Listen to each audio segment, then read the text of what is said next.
বন্ধুরা কেমন আছেন আপনারা? আশা করছি আপনারা সবাই ভালো আছেন। তো বন্ধুরা, আরসিবি ফাইনালে আইপিএল জিতে গেছে। ইয়েস। ফার্স্ট অফ অল আমি ক্লিয়ার করেছি যে আমি আরসিবি ফ্যান নয়, আমি এমআই ফ্যান। ফার্স্ট আমি বলে দিচ্ছি। কিন্তু আরসিবির সাথে একটা ইমোশনাল অ্যাটাচমেন্ট আছে সবার।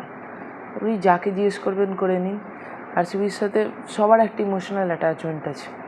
যাই হোক, মানে বিরাটের চোখের জল দেখে এত ভালো লাগছে যে ও যেটা 18 বছর ধরে চেষ্টা করছে সেটা ফাইনালিও করতে পেরেছে। যাই হোক, আজকে এমনি ভিডিওটা ওই জন্যই, আরসিবি জিতেছে ওই জন্য একটা সবাই বললো একটা ভিডিও করতে ইউটিউবের ওপর, তাই ভিডিওটা করছি। তো প্রথম দিকে তো মনে হচ্ছিল যে পাঞ্জাব ভালোই খেলছিল। আরসিবির ইনিংসে তো 13 ওভারে মাত্র 111 মতন হয়েছিল।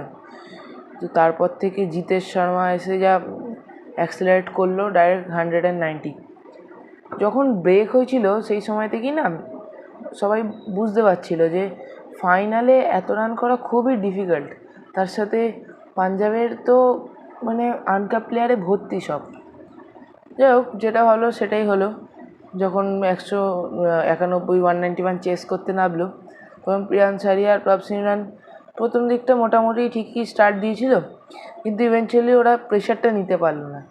মানে প্রিয়াংশ আরিয়াও একটা দারুণ ক্যাচ ধরলো সল্ট প্রিয়াংশ আরিয়াকে আউট করার জন্য, এবং প্রভ সিং রান তো খুবই একটা স্লো ইনিংস, কনফিডেন্স পাচ্ছিল না, কানেক্ট হচ্ছিল না শটগুলো।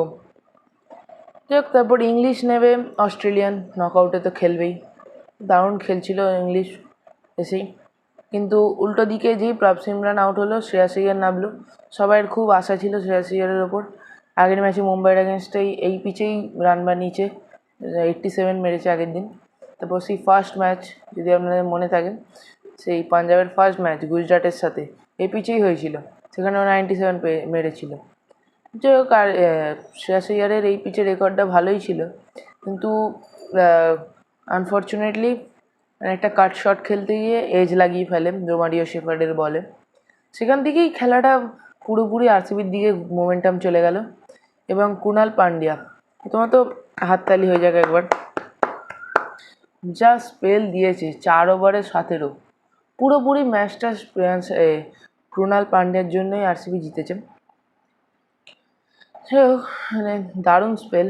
তা সেই কুণাল পান্ডিয়াই সে আবার গিয়ে জস ইংলিশকেও আউট করে, মানে স্টেপ আউট করে মারতে গেছিলো, ভালো ক্যাচ ধরে নিয়েছি লিভিংস্টন রোপের কাছে, বাউন্ডারি রোপের কাছে। দারুণ স্পেল কুণাল পান্ডিয়া, মানে deserving player of the match হয়েছে ফাইনালে। তো ওই আর কি। তারপর নেহাল ওয়াদেরাও মানে আগের দিন তো ভালোই খেললো, আজকে কিছুতেই কানেক্টও করতে পারছিল না। ওই প্রেশার যেমন হয়, আনক্যাপ প্লেয়ার প্রিয়াংশ আরিয়া, প্রভ সিং রান, নেহাল ওয়াদেরা, তিনজনই আনক্যাপ প্লেয়ার, তিনজনই ওরম প্রেশারটা নিতে পারেনি ভালো রকমভাবে। তো নেহাল ওয়াদেরাও 18 বলে 15 বানিয়ে আউট হয়ে গেছে। তারপরে আপনার শশাঙ্ক সিং প্রথম দিকটা তো স্লো স্টার্ট করেছিল, প্রেশার নিচ্ছিল, প্রথম দিকটা স্লো স্টার্ট করছিল। তারপরে যখন দেখলো যে প্রেশার অনেক হয়ে গেছে, এবার মারতেই হবে যেভাবেই হোক, তখন থেকে ভালোই অ্যাক্সিলারেট করা শুরু করেছিল। তারপর নেহাল ওয়াদেরাকে আউট করার পর 18 বলে 15 বানিয়েছে, পুরোপুরি নেহাল ওয়াদেরার জন্যই ম্যাচটা বসে গেল। যাই হোক, তারপর স্টয়নিস এলো, প্রথম বলে খুব সুন্দর একটা 6 মারলো, মনে হচ্ছিল রান বানিয়ে দেবে, কিন্তু দ্বিতীয় বলেই বাজে শট খেলার চক্করে আউট।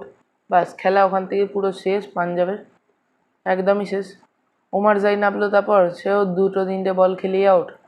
কিন্তু শেষ পর্যন্ত মানে শশাঙ্ক সিং লাস্ট 2 ওভারে একটু ভালো টেনেছে, লাস্ট ওভারে তো বলবো খুবই ভালো টেনেছে। লাস্ট ওভারে 29 দরকার ছিল, তারপরেও 6 রানে জিতেছে। সেই ওভারটা জস হেজেলউডের ওভারেও মানে 6 রানে জিতেছে, মানে অনেক বড় ব্যাপার। প্রথম বলটা ফুল টস করলো গায়ে, ওই শটটা মিস করে গেল, ওটা একদম পিওর 6-এর বল ছিল। ওই বলটা মিস করে যেতেই পুরোপুরি ম্যাচ গেল হাত থেকে বাইরে। তারপরের বলটায় রান দিল না, ডট। তারপরে 6 মারলো, 3টে 6 মেরেছে, একটা 4 মেরেছে, ভালো টেনেছে, 50টাও মেরেছে। কিন্তু শশাঙ্ক সিংকে মানে রেকগনাইজ করা উচিত, পাঞ্জাবের হয়ে একমাত্র শশাঙ্ক সিংকেই খেলেছে ভালো, শশাঙ্ক সিং। তো শ্রেয়াস আইয়ারের ওপর অনেক আশা ছিল সবার, কিন্তু শ্রেয়াস আইয়ারের হলো না। সব প্রেশারেই এই ব্যাপারটা হয়ে গেল। প্রেশারে তো ফাইনালে চেস করা একটা অনেক ডিফিকাল্ট কাজ না। যাই হোক, ওরকমই ব্যাপার। একজনকে একটা দিক বাঁচিয়ে রেখে খেলে যেতে হতো। যেমন ফার্স্ট ইনিংসে বিরাট কোহলি প্রথমটা খেলছিল, যে এক এন্ড বাঁচিয়ে রাখছে, উইকেট বাঁচাচ্ছে যাতে পরের দিকে রান তুলতে পারে। সেটাই করলো। 190 কিন্তু ফাইনালের জন্য অনেক ভালো স্কোর। তো এবার শশাঙ্ক সিংয়ের জন্য বাজে লাগছে, ম্যাচটা পুরো হাতে ছিল। বিরাট কোহলির জন্য খুবই ভালো লাগছে। মানে আমি আরসিবির ফ্যান ছিলাম না, জেনুইনলি বলছি। আমি পাঞ্জাবকেই সাপোর্ট করছিলাম ফার্স্টের দিকে, কারণ যে পাঞ্জাবের ওই শ্রেয়াস আইয়ার আছে, জস ইংলিশ আছে, মানে সব খুব ভালো ফর্মে আছে। ফর্মের জন্য আমি শ্রেয়াস আইয়ার, জস ইংলিশ এদের খুব ভালো ফর্মের জন্য আমি ওদেরকে বলছিলাম। আবার আমি মন থেকে মেন্টালি ভেবে জানতাম যে আরসিবি জিতবে, কারণ আরসিবির এক্সপিরিয়েন্স অনেক বেশি। বিরাট কোহলি, হেজেলউড তো একাই পুরো ম্যাচ পাল্টে দিতে পারে। তো ভুবনেশ্বর কুমার, কুণাল পান্ডিয়া, খুব এক্সপিরিয়েন্স প্লেয়ার আছে। আর এদের পাঞ্জাবদের ইয়ান সেনকে মিসও করলো পাঞ্জাবরা, মানে ভালো মিস করেছে পাঞ্জাবের ওই এক ওভার ছিল যেটায় জিতেশ শর্মা 23 রান মারলো, সেই জেমিসনের ওভার, 23 রান। ওটা না হলে স্কোর 180-র কমে বসে যেত। ওই জন্যই ইয়ানসেন থাকলে ওরা 180-তেই কম বসে যেত, আর 180 চেজ হয়ে যেত। 184 তো করেই দিয়েছে। যাই হোক, আরসিবিও খুব ভালো টিম, খুব ভালো এফোর্ট দিয়েছে, প্রেশারটাকে খুব ভালোভাবে নিয়েছে। ফিল সল্ট ওইরকম প্রেশারে ওরকম ভালো স্টার্ট দিয়ে দিয়েছিল, তারপর এরকম সুন্দর ক্যাচ ধরা, মানে পুরো সূর্যকুমারের ক্যাচের কথা মনে পড়ে গেল, মানে সেই T20 ওয়ার্ল্ড কাপ ফাইনালে। যাই হোক, খুবই ভালো অকেশন একখানা। আরসিবি ঠিক ভালো সময় জিতেছে এবছর। শুরু থেকেই আরসিবি ডিজার্ভিং লাগছিল, টিমের সব অ্যাসপেক্ট কভার ছিল, pace bowling, batting, all-rounders, spin bowling, সব, উইকেট কিপিং ভালো হচ্ছিল, সব ক্যাপ্টেন্সি। এই ছিল আইপিএল ফাইনাল। এখন আবার সেই 20 অবধি গ্যাপ আছে, 17 দিন গ্যাপ আছে। 20 তারিখ থেকে আবার ইংল্যান্ডের সাথে টেস্ট সিরিজ শুরু ইন্ডিয়ার। সেখানে তো না বিরাট কোহলি আছে, না রোহিত শর্মা আছে। দেখা যাক কী হয়। ইন্ডিয়া এর সাথে ম্যাচ হলো, করুণা 200 মেরেছে, ডবল সেঞ্চুরি। তো একটা পজিটিভ আছে, ইন্ডিয়ার ব্যাটিং এখন ভালো ক্লিক করছে, ভালো সময়। তো এবার সবাই যাবে ইংল্যান্ড, গিয়ে প্র্যাকটিস করা শুরু করবে। আর আমরা রোহিত শর্মাকে এখন আবার দেখতে পাবো না। এখন রোহিত শর্মা বিরাট কোহলি দুজনকেই এখন আর দেখতে পাবো না অনেক দিন। আবার সেই পরের ওডিআই সিরিজে দেখতে পাবো, অনেক দিন দেরি আছে যেটা। যাই হোক, ইংল্যান্ডে তো আমাদের ভরসা, যে আমাদেরকে অস্ট্রেলিয়াতেও কিছু দেখিয়েছিল আশা, জাসপ্রীত বুমরা। আর কিছু এরম বলার নেই। সিরাজ সেই অস্ট্রেলিয়া সেই এফেক্টিভ ছিল না। যদি এতে গিয়ে থাকতে পারে তাহলে খুবই ভালো। আর আরেকবার হাততালি আরসিবির জন্য, দারুণ খেলেছে থ্রু আউট দ্য সিজন। খুবই সুন্দর ছিল, সব কটা জিনিস পয়েন্টে ছিল, একদম সব বেস্ট ছিল সব কটা department, bowling, allrounder, batsman, wicket keeping, সব। যাই হোক, এটার সাথেই আজকের এই ভিডিওটাকে শেষ করা যাক। আরসিবি ফ্যান্স যারা আছেন, আজকে আপনাদের জন্য খুব ভালো দিন। মানে 18 বছরে জিতেছে, আগেও ডিজার্ভিং ছিল কিন্তু জিততে পারেনি। এবি ডিভিলিয়ার্স, ক্রিস গেল সবাই এসেছিল এতে, এবার ট্রফি তোলার সময় তুলছিল। বিরাট কোহলি খুবই ইমোশনাল হয়ে গেছিলো, ছোটোবেলা থেকে একটাই ফ্র্যাঞ্চাইজে আছে।